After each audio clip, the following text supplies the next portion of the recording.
Hi guys, you are watching pharmacist Taiyab official YouTube channel and I am pharmacist Taiyab. तो आप देख रहे हैं जी, आज first semester doctor of pharmacy का कोर्स आपके सामने यूट्यूब पे पड़ा हुआ जी। तो उम्मीद है पिछले लेक्चर आपने देख लिए होंगे और एक छोटा सा क्लिप आपके सामने चला रहा हूँ, इसको गौर से देखें, पास कर लें। कोई भी आपने अपना लेक्चर सर्च करना है तो टाइटल आपके सामने, लेक्चर नंबर आपके सामने, आपकी बुक की हेडिंग और जो है ना वो सब टाइटल आपके कंटेंट आपके सामने है जी। आज का हम चैप्टर नंबर 5 आपका आयनाइजेशन और बफर का चैप्टर है, जिसके दो मैंने पार्ट किए हैं। एक आइसोटोनिक सॉल्यूशन जो कि वो भी अवेलेबल है नीचे इस वीडियो के नीचे, बट आज हम पढ़ने जा रहे हैं pH pKa and buffer in pharmaceutics and Henderson Hasselbalch equation के बारे में पढ़ेंगे। आए तो लेक्चर स्टार्ट करते हैं जी। आज का हमारा लेक्चर है जी आयोनाइजेशन एंड बफर। स्ट्रॉन्ग और वीक इलेक्ट्रोलाइट को देखेंगे, पीएच को देखेंगे, पीकेए को देखेंगे, बफर सिस्टम को देखेंगे, बफर कैपेसिटी को देखेंगे और हेंडरसन हैसलबर्ग इक्वेशन और उसकी एप्लीकेशन क्या है जी। तो सबसे पहले लर्निंग ऑब्जेक्टिव इस चैप्टर के एंड पे आप किस चीज के काबिल हो जाएंगे। सबसे पहले आपको फर्क पता चल जाएगा कि स्ट्रॉन्ग और वीक इलेक्ट्रोलाइट में फर्क क्या है। फिर आप पीएच की तारीफ करना, पीकेए और आयोनाइजेशन की तारीफ करना आपको आ जाएगी। बफर सिस्टम को एक्सप्लेन करूंगा, बफर कैपेसिटी को एक्सप्लेन करूंगा, हेंडरसन हैसलबर्ग इक्वेशन को जो है वो वीक एसिड और वीक बेस के लिए स्पेसिफिक जो कि आपके लिए यूजफुल चीज है उसको एक्सप्लेन करूंगा। उसके बाद आपको प्रेडिक्ट करना सिखाऊंगा कि कैसे अपने drug solubility, stability and absorption base on pH and pKa की बुनियाद पे आप किंटो के अंदर कैसे प्रेडिक्ट कर सकते हैं जी। फिर सबसे एंड पे आपको एप्लीकेशन जो कि फार्मास्यूटिकल फार्मूलेशन में हमारे काम आएगी वो देखेंगे। तो स्टार्ट करते हैं। What is the electrolyte? Electrolyte are the substance that produce ion when dissolve in water making the solution capable of conducting electricity. Electrolyte ऐसे सब्सटेंस को कहते हैं जब भी हम उनको पानी में हल करें तो वो आयन बना दे, पहली खूबी। दूसरी खूबी कि जब वो आयन बना दें वाटर के अंदर हल होने के बाद तो वो बिजली को भी कंडक्ट कर सके। अगर एक तरफ से हम जो है ना बिजली क्रॉस करें तो दूसरे एंड पे बिजली पास हो जानी चाहिए उस सोल्यूशन में से, ठीक है। ऐसे सब्सटेंस जिनसे ये दो चीजें हो जाती हैं, यानी कि वो वाटर के अंदर हल होकर अपने आयन बना लेते हैं और वो बिजली कंडक्ट करते हैं, उनका सोल्यूशन जो है आयन के अंदर, सोल्यूशन के अंदर जो आयंस है वो बिजली कंडक्ट करते हैं। इन सब्सटेंस को हम कहते हैं इलेक्ट्रोलाइट्स। मिसाल HCl, दो आयंस बनेंगे इसके, H अलग और Cl अलग, NaCl, KCl, NaOH, acetic acid CH3, COOH, ammonia NH3। तो ये सारे वाटर के अंदर जब हम डिसॉल्व करते हैं ब्रेक डाउन होकर दो आयंस बना लेते हैं, एक पॉजिटिव एक नेगेटिव। अब इलेक्ट्रोलाइट्स जो है ना वो इंपॉर्टेंट इसलिए हैं क्योंकि बहुत सारी ड्रग जो आज भी हम यूज कर रहे हैं, अपने मरीजों के अंदर यूज कर रहे हैं, उसको प्रोडक्शन कर रहे हैं, इस्तेमाल करवा रहे हैं, वो ज्यादातर वीक एसिड और वीक बेस हैं और वो सॉल्यूशन के अंदर आयोनाइज होते हैं। तो जब तक हम उस एक मेजर जो फिनोमेना मौजूद है हमारी मेडिसिन के अंदर कि उन्होंने पानी के अंदर जाके आयोनाइज होना है, अगर उसको नहीं पढ़ेंगे तो हम क्या ड्रग की पूरी प्रॉपर्टी पढ़ सकते हैं? नहीं पढ़ सकते। तो इसलिए हम इलेक्ट्रोलाइट्स को पढ़ते। सबसे पहला, what is strong electrolyte and what is the weak electrolytes? दो तरह के होते हैं जी। स्ट्रॉन्ग इलेक्ट्रोलाइट क्या होता है कि वो 100% कंप्लीट आयोनाइज हो जाते हैं वाटर के अंदर और एक लार्ज नंबर ऑफ आयंस बनाते हैं और कंडक्टिविटी यानी बिजली जो अपने अंदर से क्रॉस करवाते हैं वो बड़ी हाई है। जैसे NaCl ब्रेक डाउन होता है H पॉजिटिव और Cl नेगेटिव के अंदर, NaOH ब्रेक डाउन होता है Na पॉजिटिव OH नेगेटिव के अंदर, NaCl टेबल साल्ट जो है वो Na पॉजिटिव और Cl negative. These are all the examples of strong electrolyte. Weak electrolyte की अगर बात करूं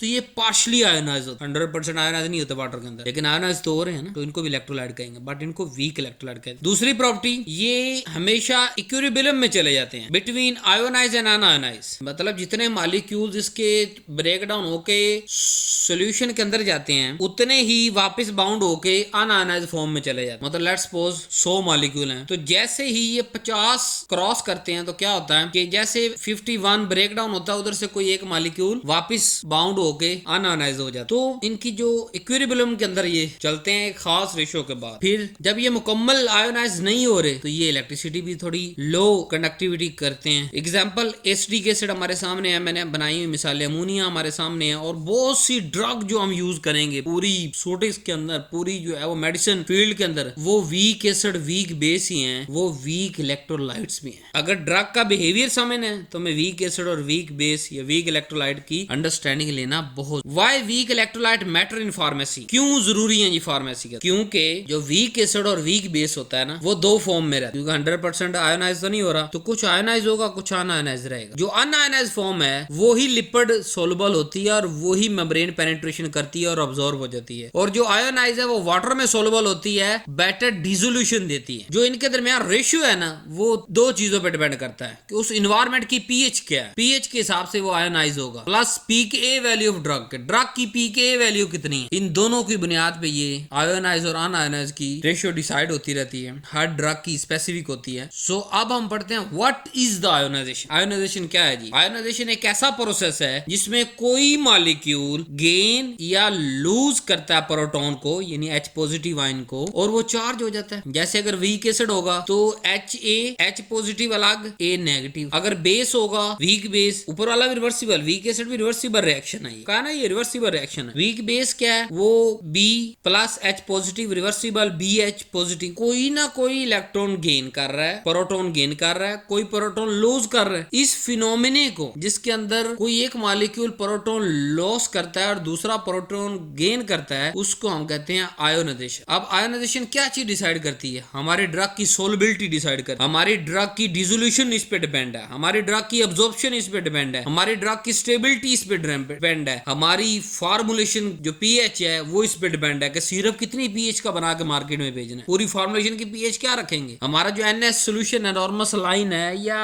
डेक्स्ट्रो सोल्यूशन है, तो वो किस पीएच में होना चाहिए। ठीक है, तो ionization is a very important topic in the pharmacy. अब फर्क देख लेते हैं एसिड बेस और साल्ट। एसिड ऐसे सब्सटेंस को कहते हैं जो H पॉजिटिव आयन रिलीज कर दे। जैसे HCl टूटेगा तो H पॉजिटिव अलग, Cl अलग, CH3COOH टूटेगा तो CH3COO माइनस और H पॉजिटिव। दोनों एग्जांपल एसिड की है जो प्रोटॉन या H पॉजिटिव आयन को रिलीज कर दे किसी को। बेस जो H पॉजिटिव आयन को एक्सेप्ट कर ले या OH नेगेटिव रिलीज कर दे। तो बेस की दो डेफिनेशन है, या तो वो H पॉजिटिव को एक्सेप्ट करेगा, जैसे नीचे मिसाल दी NH3, ठीक है। अब ये क्या कर सकता है, NH4 पॉजिटिव भी बन जाता है। दूसरा हमारे पास NaOH किस मिसाल में आएगा कि ये OH को रिलीज करवा देता है, Na पॉजिटिव OH नेगेटिव, तो दोनों बेस हैं। साल्ट इसको कहते हैं कि जब एसिड बेस के साथ रिएक्ट करता है, जो चीज बनाता है, उसको हम साल्ट कहते हैं। जैसे NaCl सोडियम सिट्रेट, एक एसिड है एक बेस है, दोनों मिलके साल्ट बना रहे हैं। और बहुत सी ड्रग का हम साल्ट बनाते हैं किस चीज के लिए?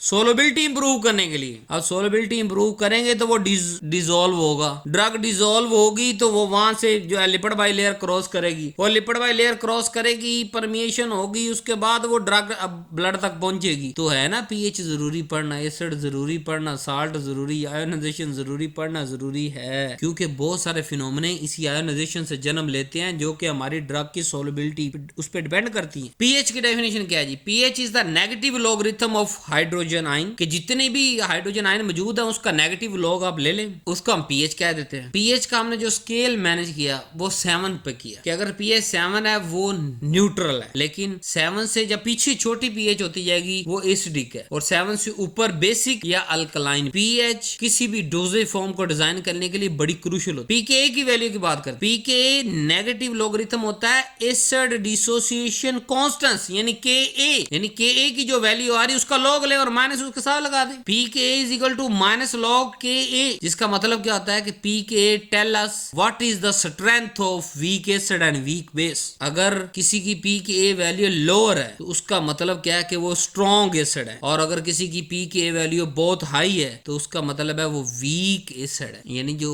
डिसोसिएशन कांस्टेंस है एसिड का, उस पे पीके डिपेंड कर रही है। लो पीके मीन स्ट्रॉन्ग एसिड, हाई पीके वीक। अब पीके के कॉन्सेप्ट को देखते हैं। जब हमारे पास पीएच पीके के बराबर हो जाती है तो क्या होता है, उस पॉइंट पे 50% ड्रग आयोनाइज होती है और 50% अनआयोनाइज, और ये ही वो मेन पॉइंट है जो हेंडरसन हैसलबर्ग इक्वेशन के लिए इंपॉर्टेंट है फाइंड करना। पीएच की वैल्यू पीके के कब बराबर हो रही है, क्योंकि पीएच आयोनाइजेशन को कंट्रोल कर रही है और पीके उस ड्रग की प्रॉपर्टी को फिक्स कर रही है। क्योंकि अगर हम बात करें ड्रग डिसॉल्व की, कि ड्रग कौन डिसॉल्व होगी और डिसॉल्व जो है वो डिसोल्यूशन के बाद ड्रग कौन सी अब्सॉर्ब होगी, तो वो अब्सॉर्ब हमेशा अनआयोनाइज फॉर्म में होना, क्योंकि लिपिड से गुजरना है ना, उसने स्टमक में से गुजरे, इंटेस्टाइन में से गुजरे। तो जब हमें पता होगा कि किस पीएच पे ये 50% अनआयोनाइज है और 50% जो है वो आयोनाइज है, फिर ही हम डिसाइड कर सकेंगे ना कि इसकी फार्मूलेशन की पीएच हमें क्या डिसाइड करनी है। बफर सिस्टम की बात करते हैं। What is buffer? बफर एक ऐसा सोल्यूशन है जो कि पीएच को रजिस्ट करता है, यानी जब कोई small amount amount of acid या बेस उसके अंदर अगर हम डाल भी दें पूरे सोल्यूशन के अंदर, तो बफर क्या करता है, उस पूरे इन्वायरमेंट को महफूज रखता है। जैसे हमारी बॉडी के अंदर जो ब्लड है वो बफर सिस्टम है, इसके अंदर कोई वीक एसिडिक या वीक बेस ड्रग जाती है तो ये अपना पीएच जल्दी से चेंज नहीं करता। इसी तरह अगर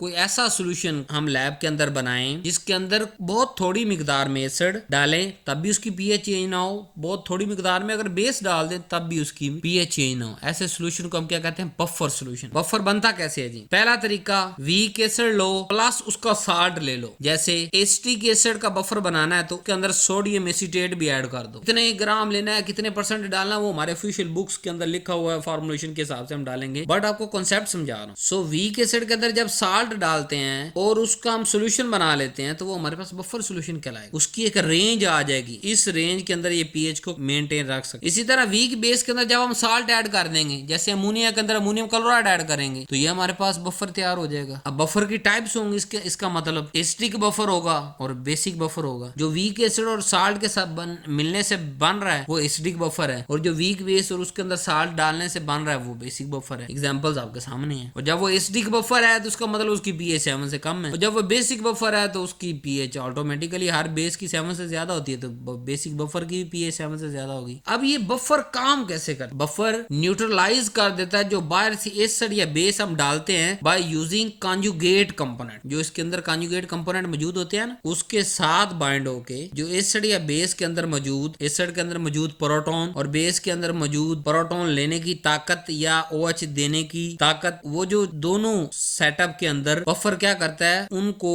अपने कॉन्जुगेट के साथ रिप्लेस कर देता है। तो जब एसिड का H पॉजिटिव ही नहीं रहेगा तो क्या वो पीएच पे चेंज कर सकेगा? नहीं कर सकेगा। ICL की शक्ल में रहे सोल्यूशन के अंदर और वो H प्रोटॉन एक खास मिकदार, यानी हम ICL डालते जाए वो ब्रेक आयोनाइज होता जाए H प्रोटॉन की मिकदार बहुत ज्यादा बढ़ेगी, फिर ही वो एसिडिक पीएच की तरफ शिफ्ट होगा। तो बफर उस H को यूटिलाइज कर लेता है। इसी तरह बेस वाला जो है वो अपने कॉन्जुगेट आयंस के साथ उसको रिप्लेस कर लेता है। तो if acid is added, base component उस एसिड का H पॉजिटिव रिमूव कर देता है। तो जब सोल्यूशन के अंदर H पॉजिटिव आयन की मिकदार नहीं बढ़ रही जबकि एसिड हम डाल रहे हैं, क्योंकि उसके बेसिक कंपोनेंट ने उस एसिड का H पॉजिटिव रिमूव कर दिया या अपने साथ बाउंड कर लिया, तो क्या होगा, पीएच नहीं बदलेगी। इसको हम कहते हैं बफर। इस तरह अगर बेस डालते हैं तो वो एसिड का जो कंपोनेंट होता है वो OH नेगेटिव को न्यूट्रलाइज कर देता है। तो जब OH नेगेटिव की मिकदार उस सोल्यूशन के अंदर एक खास हद तक नहीं बढ़ेगी तो क्या वो बेसिक पीएच की तरफ शिफ्ट होगा? बफर नहीं होगा। सो पीएच क्या होती है, जो भी हमने एसिडिक बफर या बेसिक बफर बनाया तो पीएच उसकी नियरली कांस्टेंट रहती है, थोड़ी सी मिकदार एसिड और बेस डालने से। अब कैपेसिटी क्या, बफर कैपेसिटी बफर की ताकत है कि वो किस हद तक पीएच के अंदर चेंज नहीं आने देता, उसको रेजिस्ट करता है पीएच को चेंज होने से। जब एसिड या बेस डालते हैं उस ताकत को, उस एबिलिटी को कहते हैं buffer capacity. Higher buffer capacity होने का क्या मतलब है कि वो स्ट्रॉन्ग रेजिस्ट करेगा पीएच चेंज, और लो बफर कैपेसिटी का मतलब कि वो 2-4 ml ही बर्दाश्त कर सकता है, वीक रेजिस्टेंस शो करेगा। सो बफर कैपेसिटी मैक्सिमम कब होगी? जब पीएच और पीके की वैल्यू दोनों बराबर हो जाए, उस वक्त पीएच कैपेसिटी मैक्सिमम रेजिस्ट कर पाएगा। अब फैक्टर कौन से इफेक्ट करते हैं? बफर कैपेसिटी पे डिपेंड करता है जी टोटल कंसंट्रेशन बफर कंपोनेंट की है कितनी। अब मतलब जैसे मैंने आपको समझाया ना कि बफर ने क्या करना होता है, अगर एसिड डाला है तो बफर के बेसिक कंपोनेंट ने H रिमूव करना है। अब बेचारा बेस है ही टोटल मिसाल 5 ml है, तो आपने जो एसिड डाला वो 50 ml डाल दिया है, तो वो कितना को हाइड्रोजन रिमूव करेगा? जितने उसके बाद बेसिक कंपोनेंट होंगे उतना वो हाइड्रोजन रिमूव करेगा। तो यही इसका पहला फैक्टर है कि total concentration of buffer component, acidic या बेसिक जो कंपोनेंट मौजूद है बफर के, उसकी टोटल मिकदार कितनी है कि वो जो कॉन्जुगेट एसिड या कॉन्जुगेट बेस है जिसने एसिड या बेस को कंपोनेंट को H पॉजिटिव आयन या OH नेगेटिव आयन को अपने कॉन्जुगेट बेस के, अपने कॉन्जुगेट आयन के साथ रिप्लेस कराना है, वो टोटल बेचारे कितनी मिकदार में है खुद उतने वो रिप्लेस कर पाएंगे ना। बफर का हरगिज मतलब ये नहीं कि मतलब टोटल बफर 10 ml का और 20 ml एसिड डाले और आप कहने ये तो रेजिस्ट नहीं करता। उसकी कैपेसिटी है 1 ml, 2 ml, 1.5 ml, 2.5 ml, 3.5 ml, depending on the concentration in buffer component. Buffer component कितना उसको रिप्लेस कर सकता। फिर दूसरा रेशियो कितनी है, साल्ट टू एसिड या साल्ट टू बेस। फिर पीके, उस सिस्टम का पीके कितना है, क्योंकि मैंने आपको बताया ना बफर की पीएच, बफर के पीके की वैल्यू की जब बराबर होगी तो मैक्सिमम मैक्सिमम कैपेसिटी होगी। और जब उसने आपने पी के ए वैल्यू ही बड़ी कम है और बफर की अपनी पीएच बहुत ज्यादा है, तो वो तो माइनस से चेंज से बदल जाएगा, माइनस से आप जो डालेंगे एसिड और बेस से बदल जाएगा। फिर टेम्परेचर पे भी डिपेंड करता है। सो मोर कंसंट्रेटेड बफर उसकी हाई कैपेसिटी होगी। जितने आइंस मौजूद होंगे, पॉजिटिव आइन है जो एच प्रोटॉन है उसको गायब करने के लिए, या OH नेगेटिव को गायब ही समझ लो ना, वो अपने कंजुगेट कंपोनेंट के साथ रिप्लेस करता जा रहा है, उसको उसको अपनी कैपेसिटी में आने नहीं दे रहा। अब ICS डाला, उसकी क्या कैपेसिटी है? उसकी ये है कि वो ब्रेक डाउन हो और H पॉजिटिव आयन की मिकदार बढ़ती चलिए, लेकिन वो उसको अब यूटिलाइज कर रहा है अपने कंपोनेंट कंजुगेट कंपोनेंट के साथ, कभी एसिड के साथ कभी बेस के साथ, जो भी रिस्पेक्टिव आ रहा है, आप समझ रहे हैं। तो जितनी ज्यादा कंसंट्रेटेड बफर होगा उतनी उसकी कैपेसिटी बढ़ जाएगी। अब हेंडरसन हेसलबर्ग इक्वेशन क्या होता है? ऐसी इक्वेशन जो हमें तीन चीजों का रिलेशन निकाल के दे दे, उसको हम हेंडरसन हेसलबर्ग इक्वेशन कहते हैं। वो तीन चीजें हैं जी, pH, pK और आयोनाइज और unionise form of weak electrolyte. इन तीनों का कोई ना कोई रिलेशनशिप हमें समझा दे, हमें बताए कि ये एक दूसरे तीनों जो हैं वो किस पे डिपेंड करते हैं। ऐसी इक्वेशन को हम कहते हैं हेंडरसन हेसलबर्ग। जिसने ये इजाद की उसी के नाम पे हम इस इक्वेशन को नाम देते हैं। It is a relationship between pH, pK and ionise and un-ionised form of weak electrolytes.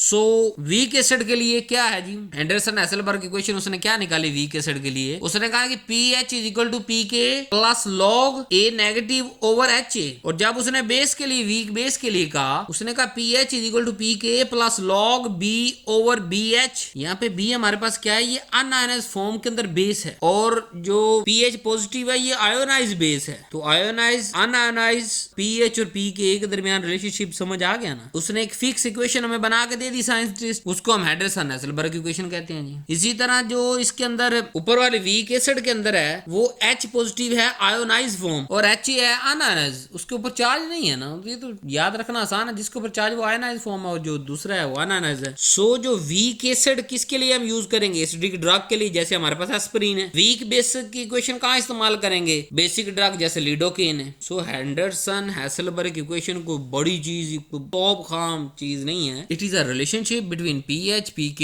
And ionise and un-ionised of particular electrolyte. अगर वो एसिड होगा तो उसकी उसने शक्ल और हमें दी इक्वेशन की, बेस होगा तो उसकी शक्ल और। हम क्या करेंगे? हम इनकी वैल्यूज पुट करेंगे और डाटा निकाल लेंगे। जो चीज मतलब हमारे पास कम होगी उसको हम फाइंड कर सकते हैं इसमें से। जैसे हमारे पास pH है और उस pH पे मौजूद हमें पता है कि इतने परसेंट जो इतने आयोनाइज बेस है, इतने अनआयोनाइज बेस है, वैल्यू के अंदर पुट करेंगे, लॉग की वैल्यू निकालेंगे और दूसरी तरफ जाकर माइनस कर देंगे और pK की वैल्यू निकल आएगी हमारे पास कि उस pH पे pK की कितनी वैल्यू है। अब वीक एसिड और वीक बेस की जब हम बात करते हैं तो वीक एसिड आयोनाइज फॉर्म अगर हम लिखते हैं तो वो H नेगेटिव और अनआयोनाइज फॉर्म जब लिखते हैं तो HA। तो रूल हमारे पास क्या है कि week acid become more un-ionised in acidic form, कि जब हम इसको वीक एसिड को एसिड में रखेंगे तो ये अनआयोनाइज फॉर्म इसकी ज्यादा होगी, लेकिन जब हम इसे बेसिक pH में लेके जाएंगे इसकी आयोनाइज फॉर्म ज्यादा हो जाएगी। इसी तरह वाइस वर्सा है वीक बेस के लिए, कि जब वो वीक बेस एसिडिक pH में जाएगा तो वो ऑपोजिट में जा रहा है ना। ऑपोजिट के अंदर मतलब बेस है तो उसके अंदर अगर एसिडिक pH अगर डाल रहे हैं, ऑपोजिट डाल रहे हैं तो वो ज्यादा आयोनाइज होगा। और सिमिलर जैसे एसिड के अंदर एसिड वीक एसिड को एसिडिक कंडीशन के अंदर या एसिडिक pH के अंदर रखेंगे तो वहां वो सेम pH होने की वजह से अनआयोनाइज फॉर्म के अंदर ज्यादा रहेगा। इसी तरह बेस अपनी बेस के अंदर अनआयोनाइज रहेगा, एसिड pH के अंदर अनआयोनाइज और बेस के अंदर अनआयोनाइज। जबकि ऑपोजिट करेंगे, एसिड को बेसिक pH पे लेके जाएंगे तो ये आयोनाइज होता चला जाएगा। तो हमें ड्रग को देखना है, पहले ये देखेंगे कि हमारी ड्रग क्या है, वीक एसिड है। अब हमें किसके अंदर उसको डालना है? उसे एसिडिक pH ही देनी है ताकि वो ज्यादातर अनआयोनाइज फॉर्म में रहे।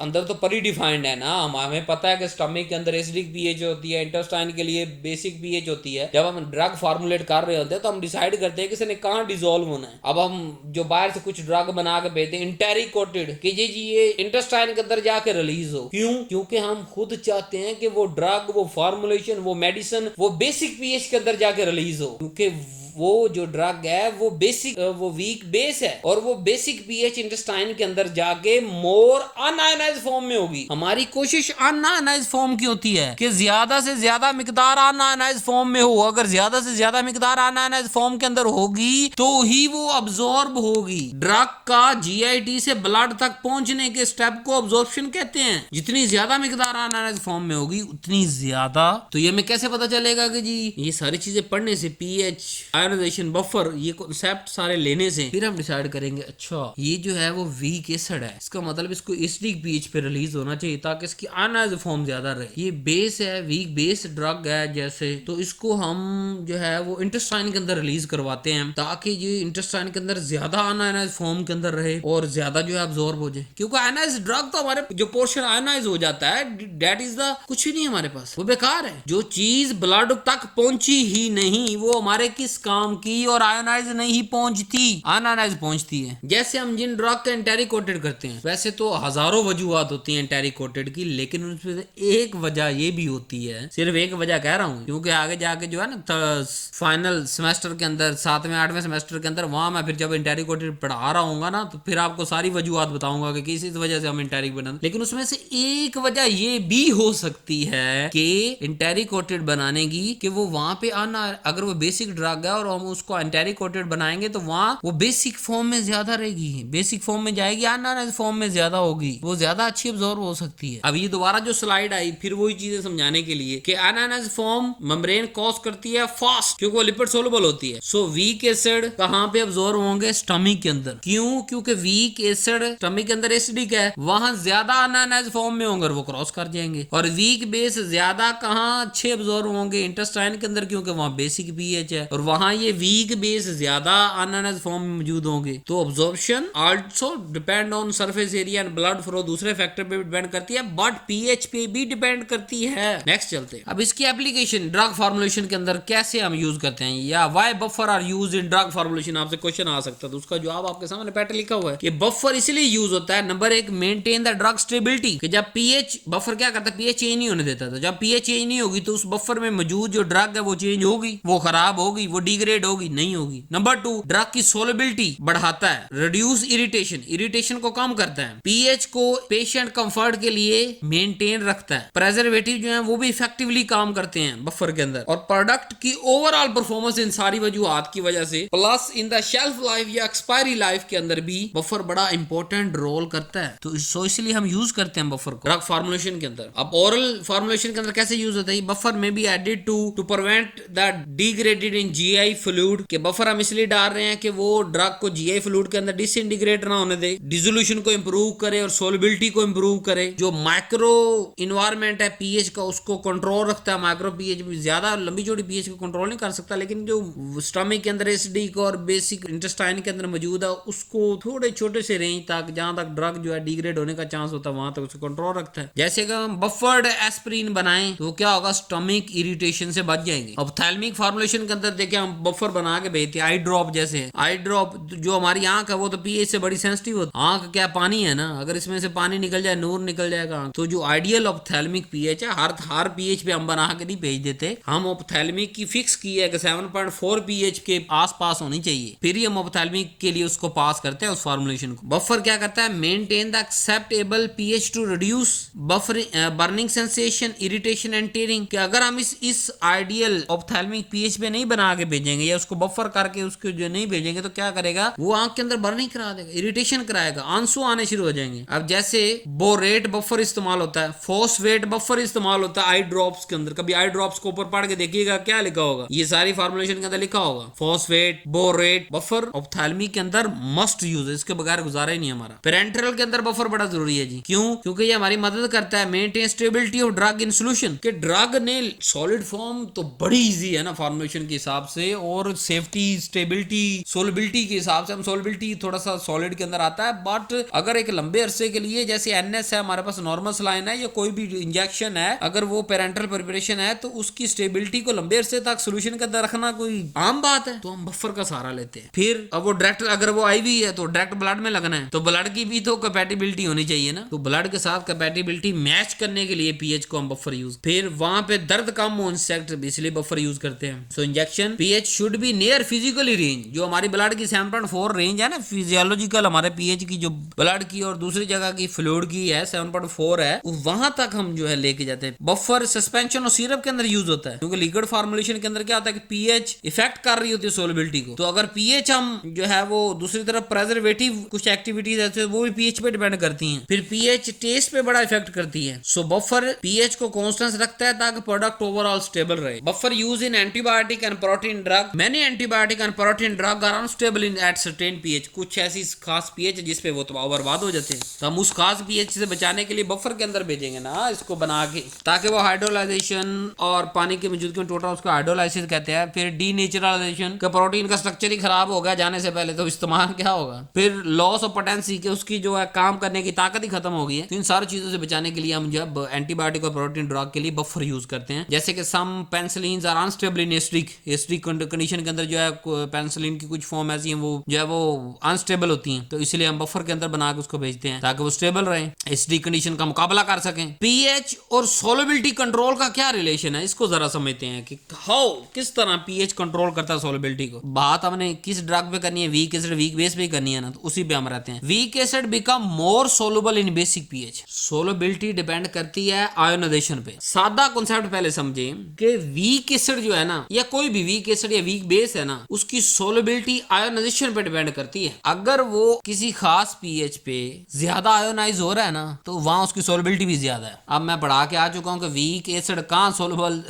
वीक एसिड कहां आयोनाइज ज्यादा है, बेस के अंदर, इसलिए वहां ज्यादा सोलुबल है। और वीक बेस कहां आयोनाइज फॉर्म ज्यादा होती है, एसिडिक पीएच पे, तो वहां वो सोलुबल भी ज्यादा है। सो इसीलिए हम साल्ट बनाते हैं, पीएच एडजस्ट करते हैं, फार्मूलेशन को सिलेक्ट करते हैं सिर्फ इसी बुनियाद पे कि इसकी सोलबिलिटी साल्ट फॉर्म में अगर ज्यादा है तो हम इसको नॉर्मल क्यों यूज कर रहे हैं, हम उसकी साल्ट फॉर्म बना के यूज करते हैं। किसी खास पीएच पे वो ज्यादा काम कर सकती है, अब्जॉर्ब अच्छा हो सकती है, सोलबिलिटी उसकी इंप्रूव हो सकती है, डिसोल्यूशन अच्छी आ सकती है, परमिएशन अच्छी आ सकती है, उस पीएच को एक्सप्लॉइट इस्तेमाल करते हैं। लेकिन ये एक रेगरस मेहनती और थका देने काम के बाद हमें समझ आती है। दोबारा छोटी सी बात समझा देता हूँ, पीछे लेक्चर को कनेक्ट करता हूँ आगे। पीछे मैं आपको पढ़ा के आया हूँ कि जो वीक एसिड है वो ज्यादा आयोनाइज किसके अंदर होता है, बेस के अंदर। दूसरी बात मैं ये पढ़ा के आया हूँ कि जब आयोनाइजेशन ज्यादा होगी तो सोलबिलिटी ज्यादा हो जाएगी। तो यहाँ अगर आपसे सवाल हो कि वीक एसिड किसके अंदर जो है वो ज्यादा सोलबल है, आपने कहना बेसिक पीएच। वीक बेस जो है वो किस पे ज्यादा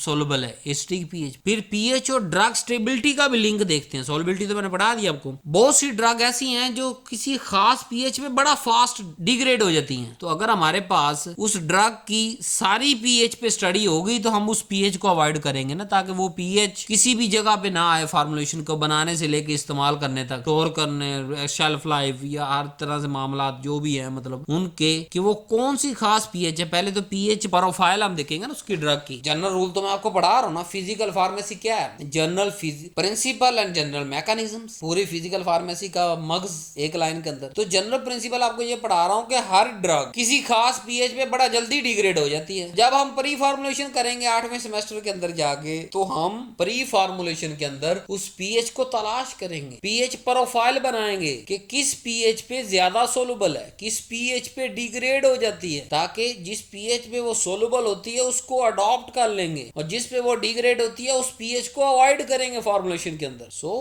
पीएच सोलबिलिटी को भी इफेक्ट कर रही है और स्टेबिलिटी को भी इफेक्ट कर रही है। Number 2, maintain pH at optimum point using buffer. अगर हम उस ड्रग को डायरेक्टली कंट्रोल नहीं कर सकते, हम उसे बफर सॉल्यूशन के अंदर डाल देते हैं, ताकि बफर की वो पीएच रहेगी तो वो ड्रग की भी वही पीएच रहेगी। जैसे हाइड्रोलाइसिस होती है, increase the high pH and low pH. किसी ड्रग की हाइड्रोलाइसिस किसी बहुत ज्यादा हाई पीएच पे होती है, किसी की लो पीएच पे होती है। वाटर की मौजूदगी में तो टूट रहे हैं, लेकिन पीएच कौन सी होनी चाहिए, टेम्परेचर कौन सा होना चाहिए, वो भी तो हम देखेंगे। तो पानी तो अवॉइड करेंगे हम, फार्मूले बनाने से लेके इस्तेमाल करने तक हम प्रोडक्ट के नजदीक पानी नहीं आने देंगे, लेकिन हम साथ साथ दूसरी स्टडी भी करेंगे कि अगर पानी आ जाए तो कौन सी पीएच नहीं होनी चाहिए फार्मूलेशन। ये ना हो जैसे पानी है वो पीएच पहले उसी solution, suspension, emulsion, parenteral, eye drop, ophthalmic preparation, face wash, इन सब चीजों के अंदर मौजूद है वो पीएच, और जैसे वाटर उसके साथ रिएक्ट किया वो तो हाइड्रोलाइसिस धड़ाधड़ स्टार्ट हो जाए। तो मुख्तलिफ स्टेप से हम रोकेंगे, पहले वाटर का एक्सपोजर भी रोकेंगे, अपनी फैक्ट्री के अंदर पूरा एनवायरमेंट हम वाटर क्लियर करेंगे, वाटर फ्री करेंगे, स्टोरेज के दौरान वाटर करीब नहीं आने देंगे, जो है वो गोली को इस तरह की पैकिंग करेंगे कि किसी भी जगह पे उसको वाटर के साथ टच ना हो सके। लेकिन दूसरी तरफ जो फार्मूलेटर, मैं आपको क्या कहता हूँ, बड़ा फार्मासिस्ट कौन सा, फार्मूलेटर जो फैक्ट्रियों के अंदर बैठ के मैन्युफैक्चर कर रहा है, उस फार्मूलेटर की जिम्मेदारी है कि वो उस पीएच को भी अवॉइड करे जिस पे हाइड्रोलाइसिस होनी थी। तो वो कैसे होगा, जब प्रोफाइल निकली हुई होगी, जब हमें हर पीएच पे उस ड्रग की स्टडी मौजूद होगी हमारे, और वो हम हम करेंगे प्री फार्मुलेशन। फार्मुलेशन बनाने से पहले स्टेप को प्री फार्मुलेशन कहते हैं। उसके अंदर एक पूरी बुक तैयार करते हैं। पूरी बुक समझाने के लिए कह रहा हूं, एक डॉक्यूमेंट तैयार करते हैं, एक रजिस्टर तैयार करते हैं, एक नोट्स तैयार करते हैं, जिसके अंदर हम सारी प्रोफाइलिंग करते हैं। कल पीएच की भी, सोलबिलिटी की भी, टेम्परेचर, हार्ट टेम्परेचर भी उसको रख के देखते हैं, किस टेम्परेचर पे वो डिग्रेड होता है, किस पे नहीं होता। पूरे पीछे मैं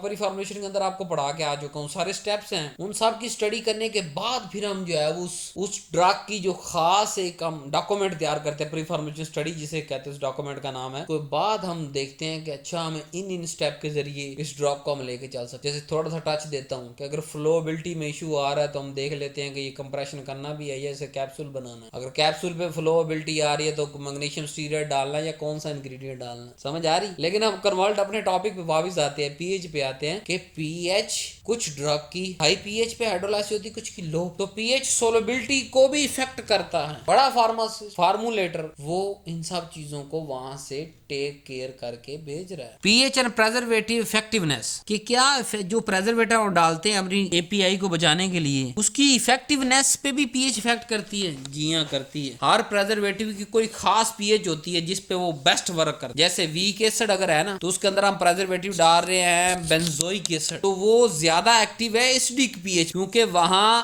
अनआयनाइज्ड फॉर्म मौजूद होती है जो कि एंटी माइक्रोबियल के लिए स्ट्रॉन्ग पावर रखती है। जैसे ही हम इसको बेसिक पीएच की तरफ शिफ्ट करेंगे तो प्रेजर्वेटिव बदल जाएगा। एसिडिक से पीएच, एसिड से बेस, और बेस से फार्मूलेशन हम ड्रग को जब करेंगे ना, मतलब वीक एसिड जब प्रेजर्वेटिव डालना है तो हम उस जो पीएच उस फार्मूलेशन की ये तो डिसाइड कर लेते हैं ना कि फलां पीएच पे हमने बनाना है, तो जो जिस पीएच पे हम उस फार्मूलेशन को तैयार करेंगे उस पीएच के अकॉर्डिंग हम प्रेजर्वेटिव भी डालेंगे। यहाँ एक आपका कंफ्यूजन और दूर हो गया कि दुनिया के हर प्रेजर्वेटिव हर टैबलेट के अंदर नहीं डाला जा सकता। कुछ को सिर्फ हम इस पीएच की वजह से रिजेक्ट कर देते हैं कि अच्छा XYZ is very super preservative, but जिस पीएच पे हम फार्मूलेशन तैयार करने जा रहे हैं उस पीएच पे ये काम नहीं करता या कम काम। हजारों की लिस्ट है ना हमारे पास मौजूद है प्रेजर्वेटिव, हजारों से जो है पीएच, उसमें से कोई एक स्पेसिफिक उठा के हमने डालना। प्रेजर्वेटिव को चूज भी पीएच पे डिपेंड करता है। सो आज का टॉपिक था आयोनाइजेशन और बफर। ये आप 9th 10th 11th 12th के अंदर पढ़ के आ चुके हैं। कोशिश की है मैंने कि इसको थोड़ा सा इंटरेस्टिंग और आपका फिजिकल फार्मेसी और प्री फार्मुलेशन तक आपकी सोच को डेवलप करने शॉर्ट रखा है मैंने जान के, क्योंकि चीजें आपको पहले से रिमेंबर है कि एसिड बेस क्या होता है और आप पढ़ते हुए आ रहे हैं। सिर्फ मैंने आपको